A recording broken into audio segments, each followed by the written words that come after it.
This module covers pipeline failures and deteriorations.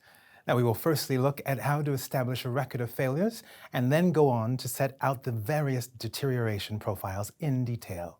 Now, a failure corresponds to an operating defect.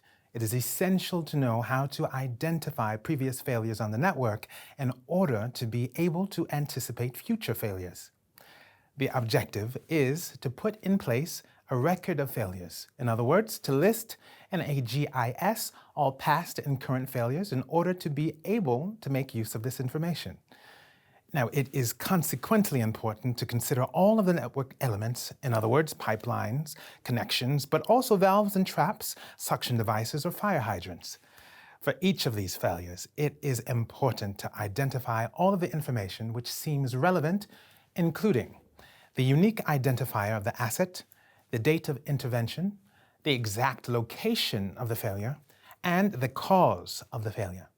Now, to find out about previous failures, we can refer to archives, or if possible, living memory, or in other words, the people having worked on the network for a long time. Now, given that the assets are underground, the detection of failures in progress is not easy.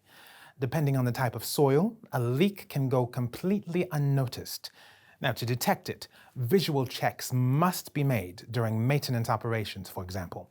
Now, when it's not possible, acoustic checks or camera inspections will occur.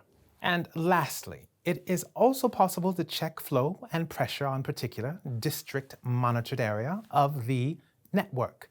Now, these measurements are generally taken at night because for both drinking water or wastewater networks, it's the time when flows are the lowest, making it easier to detect infiltration and inflow water on the wastewater network or leaks on the drinking water network. So let's take a look at the various pipeline deterioration profiles.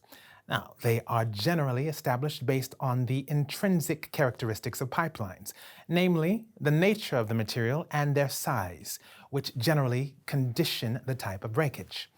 Now, firstly, too much corrosion on pipelines in steel or cast iron can be responsible for holes spread over more or less extensive areas of the pipeline. On cast iron pipelines, we can also find slight cracks owed to poor construction quality for older pipelines, or which can explode in the event of pressure. And secondly, for polyvinyl chloride or PVC pipelines, it consists in bigger cracks spanning several meters, often due to the poor storage of these pipelines, rendering them more fragile. And lastly, the weak point of high-density polyethylene or HDPE pipelines, which are much more resistant, is to be found at the level of the joints when they are incorrectly installed.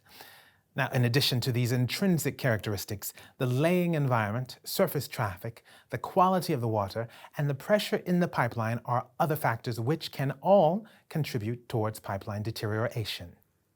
So what needs to be remembered regarding network failures and deterioration profiles?